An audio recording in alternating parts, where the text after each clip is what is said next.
Hey, small business owners, welcome to Unleashing Video Marketing for Businesses, where we dive deep into the world of video marketing as top experts reveal their secrets and strategies to power up your growth. Ready to elevate your business? Then get set, camera speed, and action.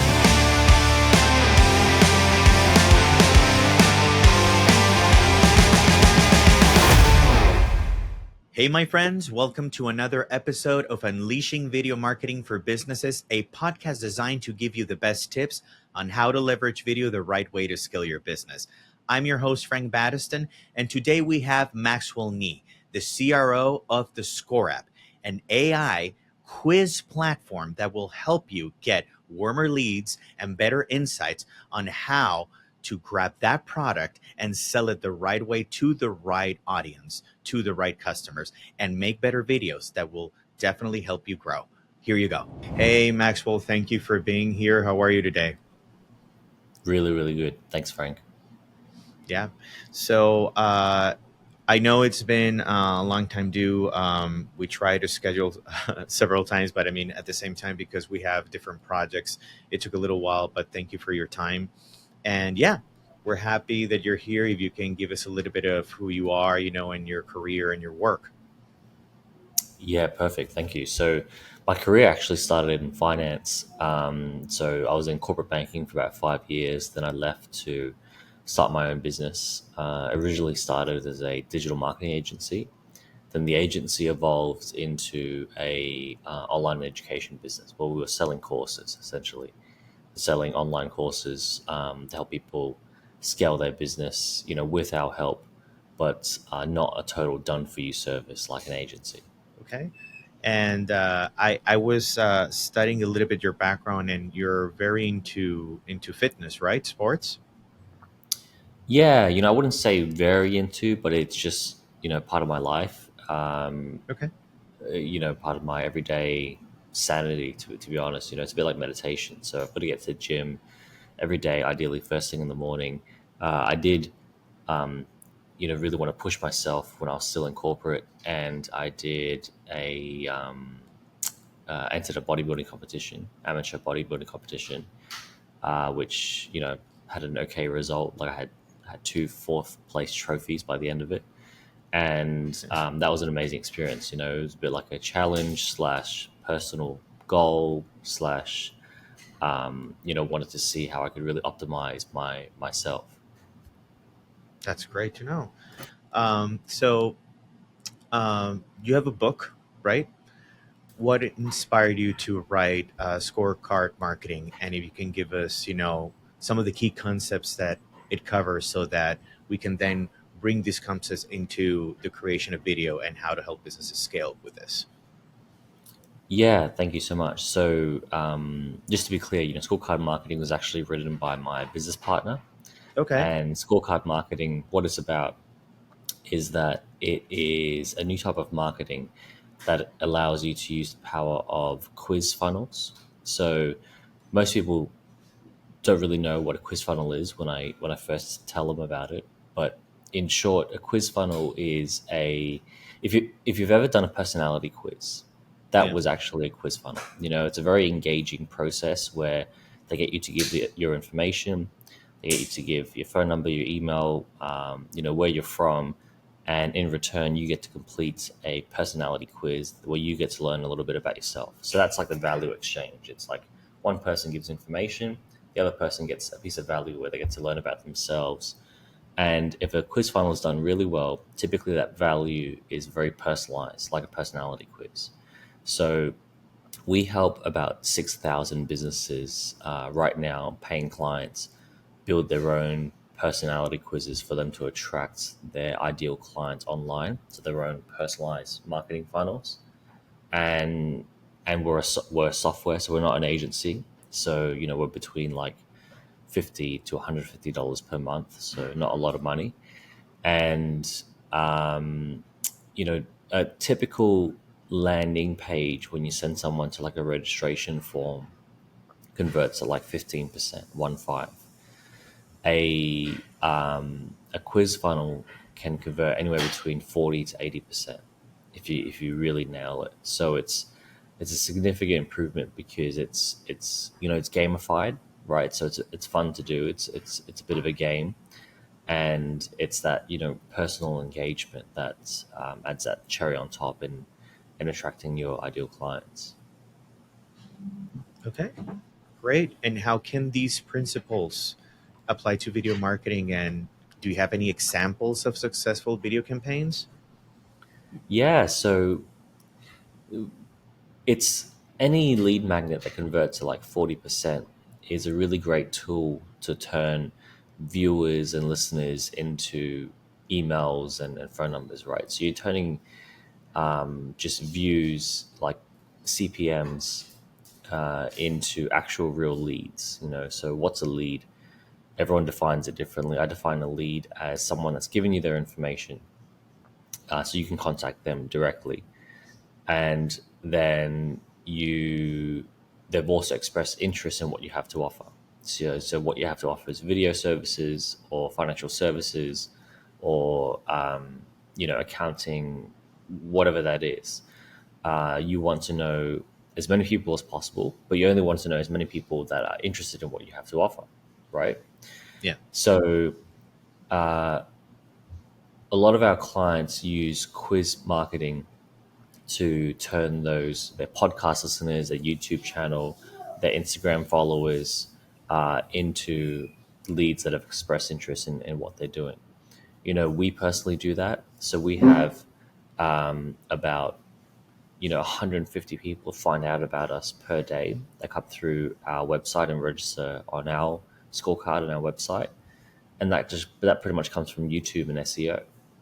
So those are all video viewers and that sort of type of thing. There's quite large content creators that use scorecard marketing, like Chris Doe, Jay Shetty, Ali Abdal. So they're all on the platform as well. And do you have what are your top three tips for small business owners using video to leverage, their marketing? Yeah, so I haven't mastered video marketing by any means, but what I would say is, the first one that I think is really overlooked is just consistency. So Hmm.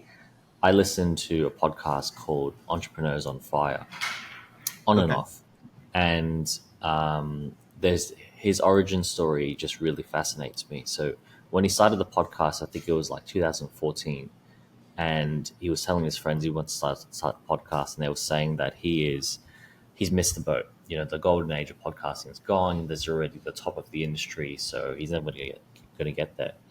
And they were typically releasing one episode a week for about 45 minutes. So that was like the golden formula, already proven. You couldn't make it any better. And then he said, "Well, if I release an episode a day, I'm going to do more work, but I'm going to get better 7 times faster, right, compared to one a week." And then he did that, and now he's top of the industry, right? So it's just that a bit of that grind slash consistency slash you know willing to do something different and putting yourself out there that I think really makes a big difference. So that would definitely be number one. Consistency builds that community, and then you know when you're doing video, when you're putting out content, you're basically like broadcasting, right? And when you broadcast, there'll be a bucket. There's different buckets of people. There's a bucket of people that are not interested in what you have to say, bucket that are Yeah. medium interested, and bucket that are extremely highly interested. So Hmm. you want to have mechanisms that helps you to organize those buckets. So I believe scorecards are probably the best way to help you to organize. Not interested to medium to high interest, so that you can really focus on those highly interested people. Because, for example, if you were to give out a survey based on what type of content you guys would like to see, you want to have the opinion of your ideal client, not like your mom, right? That might like all your photos on Facebook. Yeah. Right. Just Yeah. Yeah. like those types of opinions can skew your data. And then the third one is, I believe that everyone and everything would make their life so much easier if they just worked with someone that's done it before, like a professional like yourself, Frank, or someone who is like a mentor, is offering a course, mentorship, a service provider. um, yeah, it'll cost some money, but often Mhm. that money will be like the cheapest money you've ever spent compared to the money you'd spend otherwise. Yeah, I've asked other guests before their opinions. I mean, they actually serve different verticals, and that's why I'm interesting to see because it depends. I mean, e-commerce obviously they definitely use video, but they use it in a different way. Let's say than a company that is in tech. Um, and my question would be when in your consideration when would be a good time to hire a video professional like ourselves or when to do it by themselves, and obviously you do recommend that you hire somebody, but does it depend on how accurate or the quality or just how effective that video needs to be in terms of content so that those you get better metrics, better engagement, or what would you say that when is the right time to actually hire somebody? Yeah, so I'm a bit extreme, but I always believe the best way to work something out is to just jump in the deep end and start swimming. So I would say the best time to hire someone or buy a camera or whatever else is when you're ready to get serious and get committed, and yeah, it's going to suck. Like you're going to feel like you don't know what you're doing. You're going to feel like it's not working for 6 to 8 weeks. That's a part of mastery, right? And then 6 to 8 months, you're going to start to feel like you're getting your hands around the steering wheel in a really comfortable way. So it's just about acknowledging that yeah, I'm starting off and it's going to suck, but I'm committed to an 18-month commitment on this no matter what. Like when I did that bodybuilding competition, Mm-hmm. yeah, imagine if 6 to 8 weeks, oh yeah, I'm not ready. I'm not, well, no shit, right? like like I haven't finished the process yet. And then, Right. after 4 months, I was really proud of myself. So it's it's understanding that There's no the immediate real value, results. Hmm. yeah, the real Yeah. value is learning how to love the climb rather than trying to get to the peak as quickly as possible. Especially nowadays with everybody so used to social media and getting instant gratification. So I think with businesses and using video to leverage and scale, it takes time, and that's one of the things that we tell some of our clients. They think that the solution is going to be just one quick video or a video that is not very well thought through, but they just hire you because they want you to execute it, but deep inside it, even though you do mention that to them and tell them this is not the way you're probably going to want to go because it's not going to get you any ROI, and it's because they think that it's just going to be a oneer, and it's talking toward that. It's more about a step-by-step process and not thinking that you're going to get immediate results. Would you say that is, what would you think about this? Yeah, so results is a funny word, right? How do you measure results? What does it mean to other people? How much is it worth to invest? Those are real numbers you've got to consider. But what I would say is this: you and I are talking right now, and the selfish reason why I've got an interest to do any podcast is that if I have this conversation with you and then it's put out there, it's almost as if, and someone listens to it, it's almost as if I had that conversation with that person, and that's been repeated 100 times. If 100 people listen to it, so if you if if I look at the time it takes for me to take an ideal client out for coffee, it takes at least 1.5 hours of my time to travel there, meet them there. Yeah, I should get to shake their hand. Yeah, we get to look each other in the eye, and then I've got to pay for the copy, got to pay for the fuel, got to pay for the parking, right? So that's like 25, 30, $40. And we sorry, my daughter's just showing me stuff, so I gotta wave at her every now and then. It's So okay. and and that's an hour and a half of my time when I could just jump on a conversation with you, you know, once a week, and that might go out to 1,000 people, right? So that multiplies my time by 1,000. So I think the way that I really feel good about investing in video and things like that is you're multiplying your time. You're not putting money into a black hole. Like, let's say you do a video and then 10 people watch it. You're like, oh yeah, that's crap. Someone has 1 million views. It's like, well, hold on. Well, if you spoke to those 10 people, it will take you 10 hours. So that's the upside for me, right? And also, you know sometimes people might want to hear what you had to say last week, and either you're going to repeat that conversation every single week, or you'd send them a video, right? Like, as an example of what you spoke about last week. So that helps to just put in perspective the leverage that's available with this art form, rather than, oh, when's the ROI coming?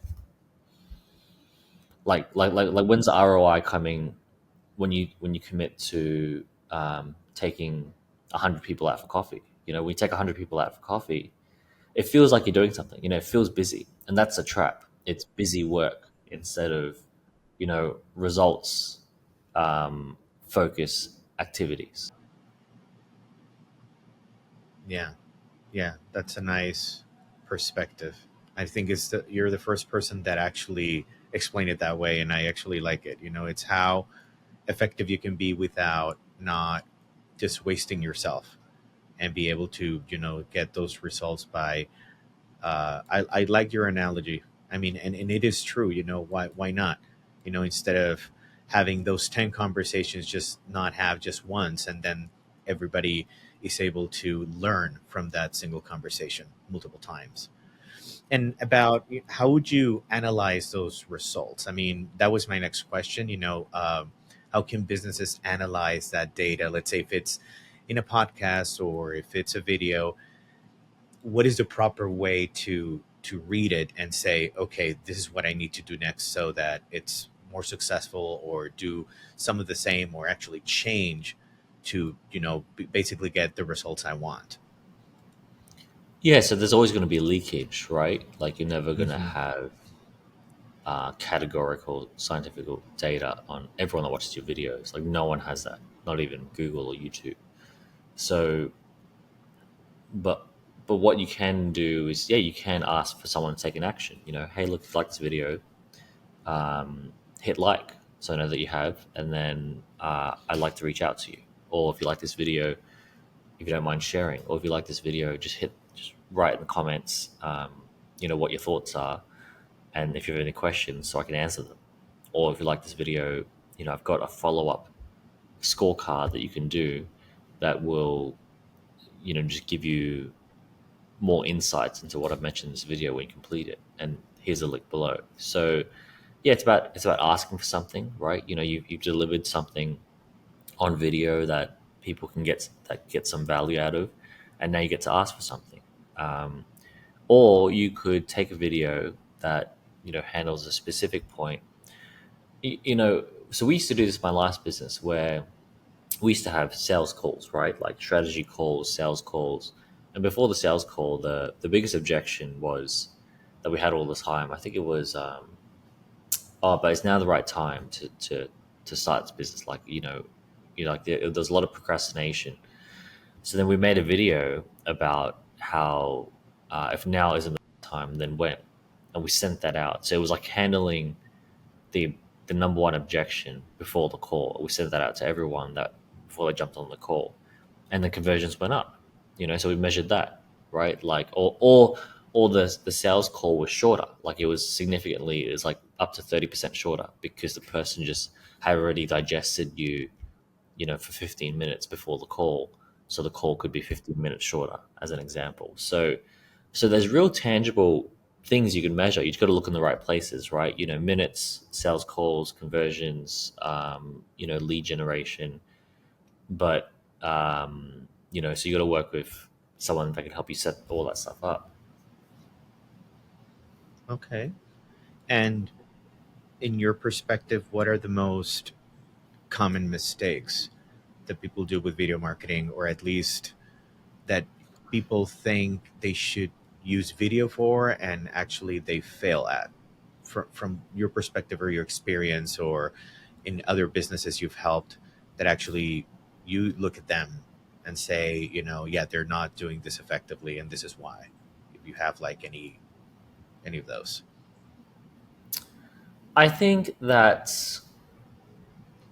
people look, if you look at who wins in video marketing, right? Mm-hmm. There's influencers that have 10 million views per video. Mm-hmm. There's people that have 10 per video. And what's the difference between what they're doing? The difference between what they're doing is, the people at the top, they do all the same thing. They're consistent, they're clear, they don't waver, they're not afraid to share their views. If they have a political view, they'll stick to it and they'll be loud about it, and they'll, you see that on Instagram right now. And they don't care if some of their clients were the opposite party, because they're just like, this is what I believe in. And that's very, very um, authentic and attractive, and it demonstrates like integrity. Like, I'm going to stand for what I care about, and so that's on like the personal side, and that's like charisma and everything, and confidence that they display. And then you have, what do they talk about? They talk about things that matter to them, but most importantly, things that matter to their audience. So they don't spend their Sundays afternoon, watching TV, just wasting their time. They spend Sundays afternoon thinking, okay, what could be the next thing that I give to my audience that that really puts a smile on their face. Like, that's how video creators think. Yeah. Like, Mr. Beast didn't start giving out bundles of cash because, for any reason besides wanting to put smiles on the faces of his viewers. Like, how do you come up with that idea?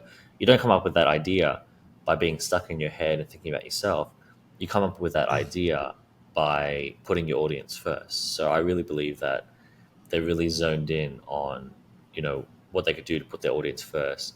And I also believe that, Mr. Beast wakes up more days than not and thinks to himself, I'm sick of making videos. I'm bored of it. And I probably, how could I outsource this? But he doesn't, he sticks to it. So, it's really, really simple stuff, and discipline that makes a big.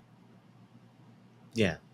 Interesting. Discipline, consistency, and then authenticity or transparency.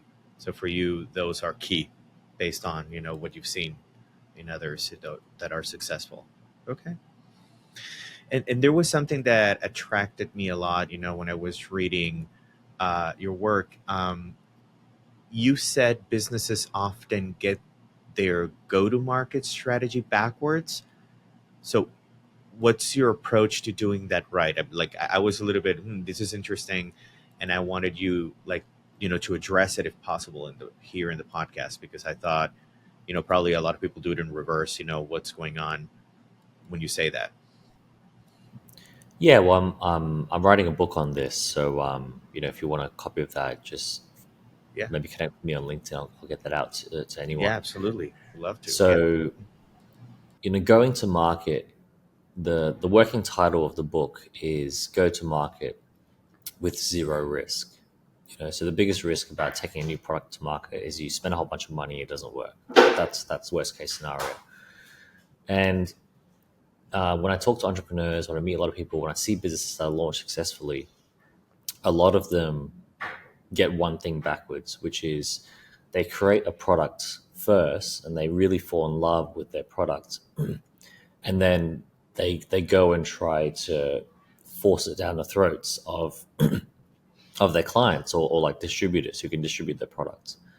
And if you look at some of the biggest product launches in history, even tech companies, especially tech companies, they get distribution first before they launch a product. And they wouldn't have done that product if they didn't have that distribution. So I'll give you an example. So when Mark Zuckerberg created Facebook, probably the most successful tech company besides Google and a few others in the world, and ever will be. A lot of people forget that he didn't make an app and people wanted to come and buy it off him, and he knew a lot of people. He was actually, quite isolated a lot of the time and quite alone a lot of the time in his room just coding. How could he meet people? He's not a sales guy, right? But what he did was he scraped emails from potential users, targeted a niche, took a big part of a small market, and contact them directly. So having that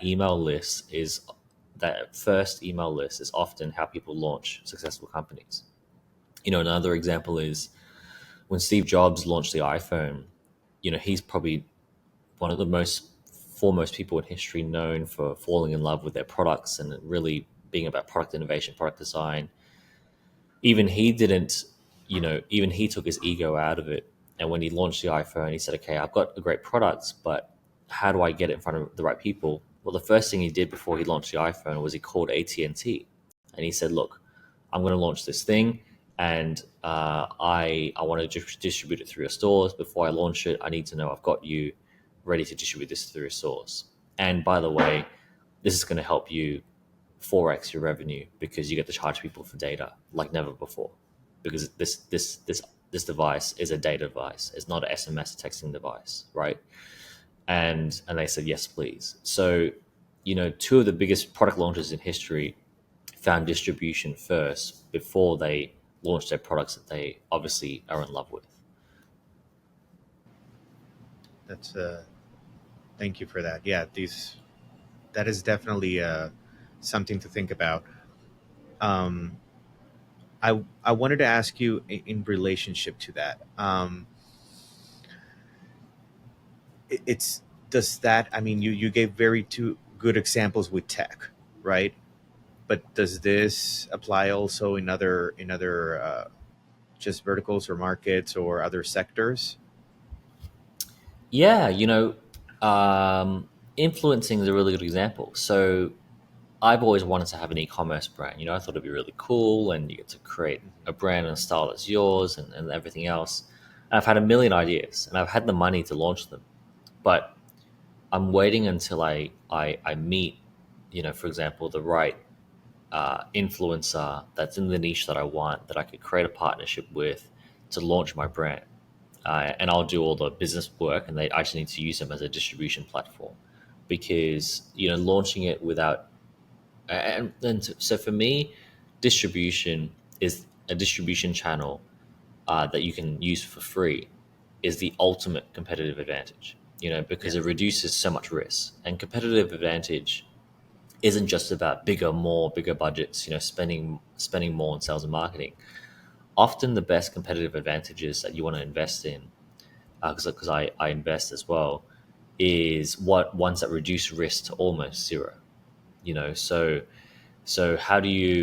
um, how do you work out a plan to launch a product that's so airtight that you'll at least make your own investment back?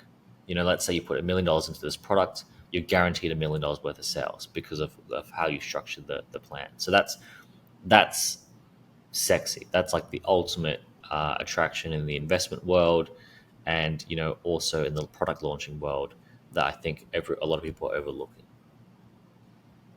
Okay. Cool.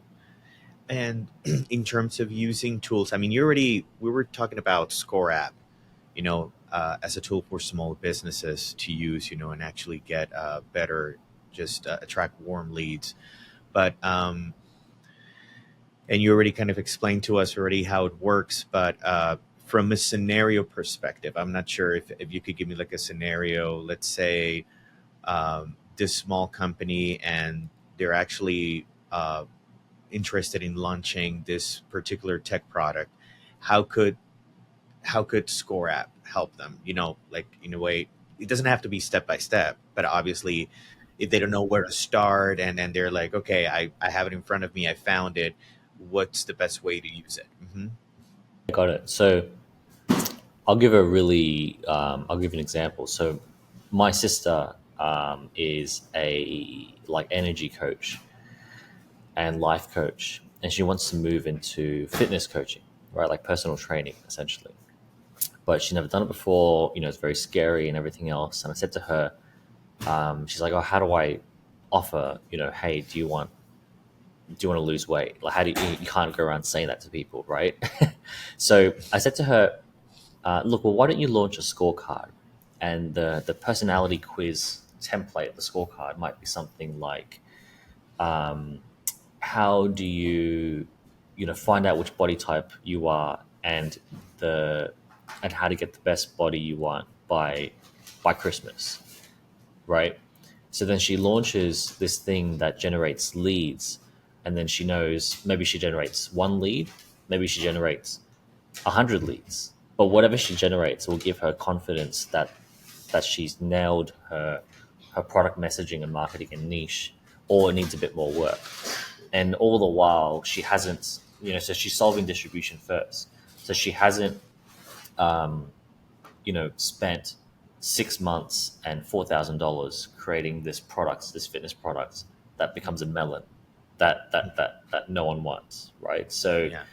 and the scorecard costs $50 to generate and to use, and there's even a free version, so she could get away with, her first 10 leads or whatever it is being free. So that is how you reduce the risk to zero, and that's how smart business owners operate. If Mark Zuckerberg, when he created Facebook, if he had to pay $10,000 to buy those emails, those Harvard emails that he then pushed the product out to, we wouldn't have Facebook today because he didn't have $10,000, but he had a free way to validate this product, a free distribution channel that he could monetize. That's awesome, Maxwell. So just very briefly, um, what would you say that it's important to learn from all the points that you've been giving us in this episode? Why do you think our listeners here should listen to this episode? Which points do you think are pivotal for them to understand and know in this case of this, what while they were listening? Yeah. I think that, even if you're like 7 out of 10 ready to take action, I think you should, have a call with someone like yourself, Frank, and just, execute.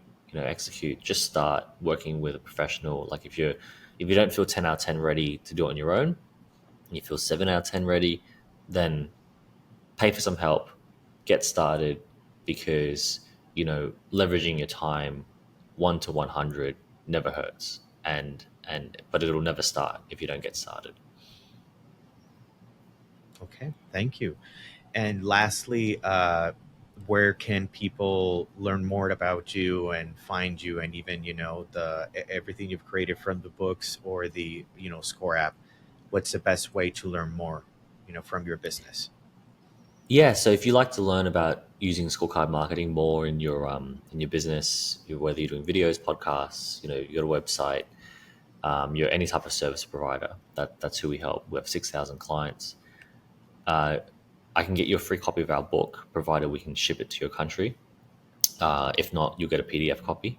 So all you need to do is go to ScoreApp, ScoreApp.com/book. Great, Max. Thank you very much. It was awesome having you in this episode, and it was really interesting seeing um, your perspective on video marketing. Because even though you're not, well, you were saying, it's not that you probably are very deep into video marketing, but still, it's important to understand how to analyze the data and actually do something with your video marketing work so that you can actually use it the right way to scale your business. So, thank you very much for taking your time with us, and I hope we can get you in another episode in the future. Yeah, perfect. Bye. I'd love to. Thank you. Thank you. Thank you so much, Max. Cheers. Cheers. Bye. And that was Maxwell Nee, everybody. Thank you so much, Max, for sharing all your knowledge and for taking the time in letting us know the best tips on how to measure video the right way. So, guys, please don't forget to subscribe or to follow us wherever you are so you can get more future experts that will really teach you how to make your dreams come true in that business of yours. See you in the next time.